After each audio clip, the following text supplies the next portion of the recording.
And it's a very good morning to the Mayor of Dubbo, Councillor Matthew Dickerson. Good morning, Mr Mayor. Good morning, Mr Mutton. How are you? Good, thank you. I can't get out of the habit of 13 and a half years on council referring to the Mayor as Mr Mayor, as you do in council meetings. Indeed, and that's okay. I can live with that. I don't mind what people call me. I'm not precious about it, but if it's Matthew, if it's Mr Mayor, if it's how you going, old bloke, whatever, that's fine as far as I'm concerned.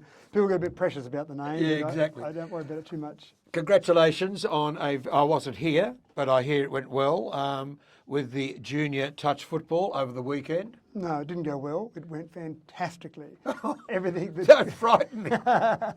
everything that we could have wished for in the event went absolutely to plan. Our staff did a fantastic job. In fact, I walked around there a fair bit on Friday, just talking to different parents and players and all the rest of it. And one of the people there said, "These grounds look magnificent. Who did you get in to help you get them set up like this?" Yeah. And I said, well, our staff actually are quite capable of making the grounds look like this. They may not always look like this because our staff have got so many things to do across the city, but obviously they put a bit of focus on just that area in the lead up to the tournament. So those grounds did look better than they normally did. But if they had enough resources and if we had enough staff to do it all, we could have all the grounds looking like that. But again, it wouldn't be practical from an expense point of view. But they did look fantastic. Our team worked really well with New South Wales Touch, and New South Wales Touch, Dean Russell, the CEO, was over the moon about it all. We've still got to put a bid in for the next 3 years, and that bid process will go through their normal process. But if it's any indication, New South Wales Touch already books a motel space for next year. All right. Yeah, I was going to ask how well it went. Do we have anybody down there promoting Dubbo itself from council, handing out brochures, stickers saying this is the place to live, this is where we should be? Do we have anybody doing any marketing down there? Not per se. Obviously. Why not? Well, again, there's a whole range of things you're trying to organise, and you've only got so many staff to organise all of that. I think the advertisement was the city itself and the interaction that the community had with people there. So the feedback I got from various players, officials, etc., was, wow, it's friendly, gee, it was really nice, I went to a cafe, that pub I went to was really nice.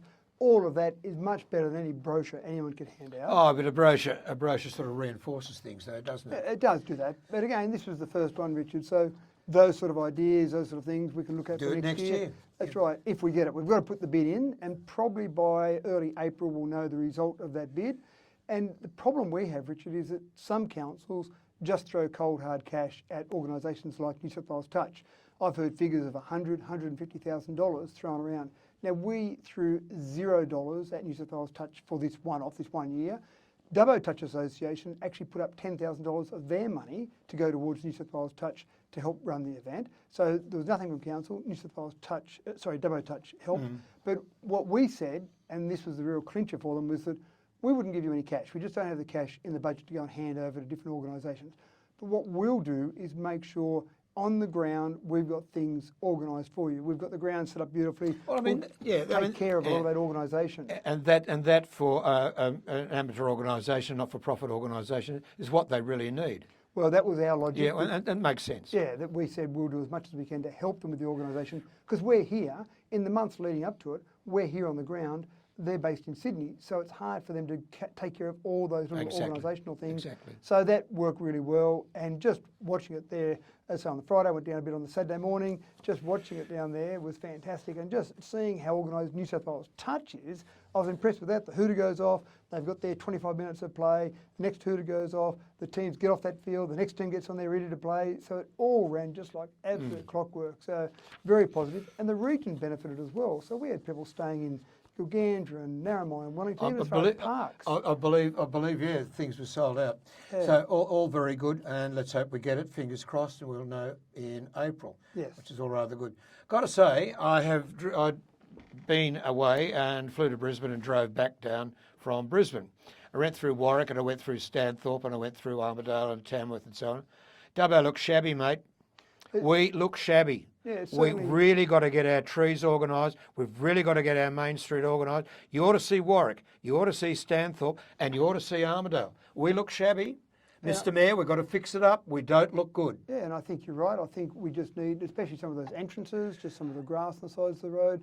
Our team are absolutely stretched. Remember, we've got 8,500 square kilometres to look after. I understand that, but Armidale would be stretched, Stanthorpe, Warwick would be stretched also. They seem to have got it right. We haven't. Well, it depends on priorities too. You could say... Well, what better priority? We're going to try and sell the city. We've got to have it looking good. Well, you're right, but we could say we'll go and make all the entrances look beautiful and we'll give lots of overtime to those, but then in development applications, sorry, they're going to be 3 months later because we haven't got the money to put in towards overtime for those staff. So it does come down to priorities and trying to balance all those priorities across the entire LGA. That's the job of a councillor, making sure we get that balance right. Have we got it right at the moment? Well, I don't think so. There's always room for improvement. Yeah. But again, I can't say enough about the work that our staff are doing and the fantastic work that our staff across a whole range of divisions are doing, going above and beyond, not just turning up, doing the job, ticking the box and then going home. Our staff are going above and beyond, which is fantastic. But again, we need more. We've got about 100 vacancies at the moment. So we're out there advertising for more positions.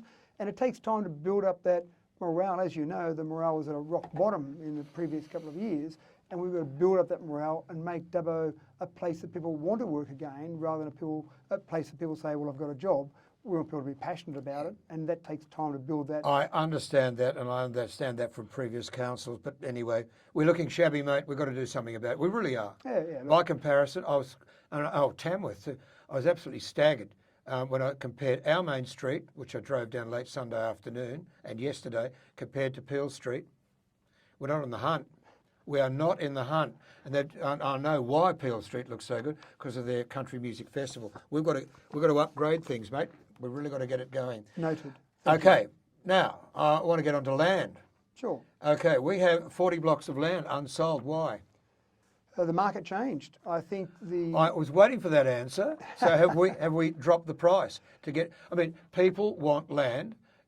Council came out 52 lots. You sold 12 under 3 auctions, which are most highly unsuccessful.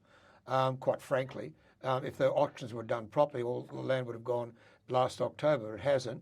So have you reduced the prices? So we've got a price at the moment that we're selling them for, which is in line with our auction price, which is fair to those people that bought it at auction. And we'll keep monitoring that. The next thing we'll do is go to the agents and get them involved in the selling process. Shouldn't you have gone to the agents in the first place? Not for the auction, no. I don't think that was the right way to go. Why auction? Well, and again, and I don't think it was highly unsuccessful. I think the auction... Hang on, 50 blocks. If the auction had been really successful, I would have gone. You might say that selling 3 auctions in 12 blocks. And again, you might say it's unsuccessful based on that. But what it did for us was gave us the market price. And that was the important part. It was such a volatile market at the time that it was hard to know the exact market price. Now, those auctions, we sold 12, fantastic. It also gave us an indication of what people were prepared to pay.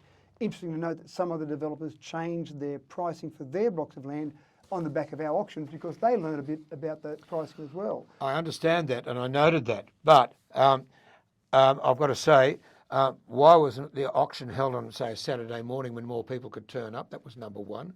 Because they were Friday, weren't they? At 10:30. Fridays, yeah. And I think if you were keen for a block of land, you'd work out a way to be at that auction. Well, yeah, I suppose so, but dear me. Most auctions, and let's face it, open houses, all those things are done at the weekend. I've bought and sold houses at auction on Saturdays, but that's not in Dubbo, but elsewhere. So what's the price of a block of land now? Well, they're different blocks for different size, different price for different size blocks. Average. Obviously.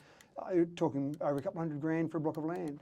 So, but go back a few steps there. One of the things that I think this council is prepared to do is try things that aren't the norm, that may be a little bit different without a lot of negative impact. So, for example, going to auction was a bit different. We'd never gone to auction with a group of blocks like that before. First time in this council's history.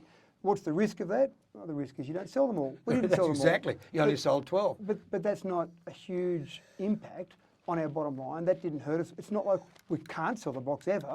We can still always go back to private treaty, which is what we're doing now. So I think that was a good move. How are you advertising the blocks at the moment? So at the moment there are various ads going out via various media outlets, various social media. But again, I think it's at the point now where we're ready to go out to the agents and get them involved in the selling process. And again, these are all steps along the way. It's not to say that you lose the opportunity. The opportunity is still there. people still want to move to Dubbo. So it's not as if it was a timely fashion. It's not like you're selling tickets on an aeroplane that takes off tomorrow. Those blocks can sit there for 1 month, 3 months, 6 months. We don't want them to sit there for that long, but it's not a huge cost to have them sitting there unsold. The opportunity cost is all you're missing out on. Yeah, I understand that. But wouldn't it be nice if you'd managed to have sold all those blocks in October instead of having them hanging around now, where we've had more and more interest rates rises and the market is slowing and the costs are going down and people are finding it hard to find money full stop? Yeah, look, it would have been great to have sold them a long time ago. In fact, our first range, and this is where I think we missed the boat ever so slightly, they were first meant to go out to auction several months before when the market was very hot. And I think we would have sold all 52 and we would have sold them for higher prices. But again, there were some delays there in the process, delays in the construction process, so they got pushed back a little bit. Wouldn't it have been better to say, agents, here are the blocks, go for your life? When the market was hot instead of waiting for an auction? Well, we still needed to get to the stage where they are at a construction level that we could actually sell them. So again, in hindsight, if we had have known about those construction delays, we might have gone off plan. Yeah, you can buy for plan, I was going to say. Yeah, and that was a decision we made at the time, thinking that we would have the construction finished and they'd be ready to auction and then build on, and then it got to the point where that didn't happen. So I think we missed the boat ever so slightly in timing, and then in the meantime, interest rates went up a little bit, the market cooled a little bit, so timing is so important there. But I'm not that stressed about it, Richard. We've still got 40 blocks of land there, we'll still sell them. If it takes us a few weeks or a few months, that's okay. I don't think it's the end of the world. We want them sold because we want people to be moving into those blocks of land and we want people to come to Dubbo. All right, so you've got another 60 on the, you said 50 in June, and another 60, I think, for this year. Are they still going ahead? Yeah, we'll still go ahead with that because it's not as if... You're going to sell off the plan this time? Look, we'll make that decision. We've made no decision on that at this stage. But one of the things is that you've got to have some long-term strategic planning. Just because we haven't sold them today doesn't mean people aren't going to keep moving to Dubbo. So we need to keep developing those. And I think that's one thing that we've probably missed out on a little bit since the amalgamation, has been that long-term strategic view. Back in the old Dubbo City Council days, I think Dubbo City Council did a really good job of looking at the next 3, 5, 10, 15, 20 years in advance. That's right. I think since the amalgamation, it's been very much get the two different, the Shire Council and the City Council together, let's focus on that. And I just don't think there was enough thought put into what about the future. So we've really had to do a lot of strategic work in this council already. And this is one of those, Richard. We'll keep planning blocks of land, we'll keep planning that development. The whole northwest precinct area, we just got a significant sum of money from the state government to try and start that development, get that development happening. We'll have people building houses on that by the end of next year. That's way ahead of where we ever would have thought we would have been. But again, it's not like we haven't sold them all, stop everything. You don't stop developing it because you didn't sell them immediately. I'm not saying that. We've got to keep the development processes happening. Yeah, exactly. But I'm just saying there's 40 blocks of land there at the moment unsold. And what about apartments? I mean, are you talking to developers about apartments? They are needed, talking around the town. People are wanting 1 and 2 bedroom homes, 1 and 2 bedroom units, these sort of things. Council talking to developers and encourage them to try and get that going? And yes, we are. And one of the things, of course, you said the perfect word there, encourage. We can't make a developer I understand go and build something that they don't want to build, and it's got to stack up financially for them. We've got the first of our mayoral developers forums tomorrow night. I'm about to bring that up. Is that going to be one of the things at the forum tomorrow night? Well, this is the whole point of those, is to have those discussions. So you've got this open forum. There's no shady, behind closed doors deals being done. It's in an open forum. You've got staff, councillors, developers all there, and those sort of conversations can happen. We need more apartments in Dubbo. Who wants to build more apartments? And if no developers put their hand up, we can't make them build apartments. I understand. But I think developers are getting to the point now, there's a few DAs either being lodged or being looked at for some apartments, units, those type of developments, which I think will be fantastic because we need that mix in Dubbo. You've also got developers looking at different size blocks of land. So there's been an application for a change in the zoning from some land over in West Dubbo that will allow it to go back to 300 square metres for a block. Now, some people who live in large blocks now, maybe 1,500 square metres, maybe 25 acres, look at a 300 square metre block and say, oh, that's horrific. How could you live on something so small? But it's about diversity. It's about variety. It's about affordability for people. If you can't afford your 25 acre block, you might be able to afford your 300 metre block and then build a smaller house on that. So I think that mix, we are growing up as a city, Richard, that mix of different types of housing is really important as we go forward. And developers will be in there as part of that. Council will be in there when it's needed to be a part of that as well. Mate, we've run out of time. I've got many more questions, so we'll probably catch up fairly shortly. Just keep in mind we're looking shabby at the moment. Keep in mind you've got to flog 40 blocks of land, and I don't know, you can, why don't you put some ads on here? I'll flog them for you. We'll catch up soon. Thanks, Richard. Okay, DCFM 88.9, it's 25 to 10.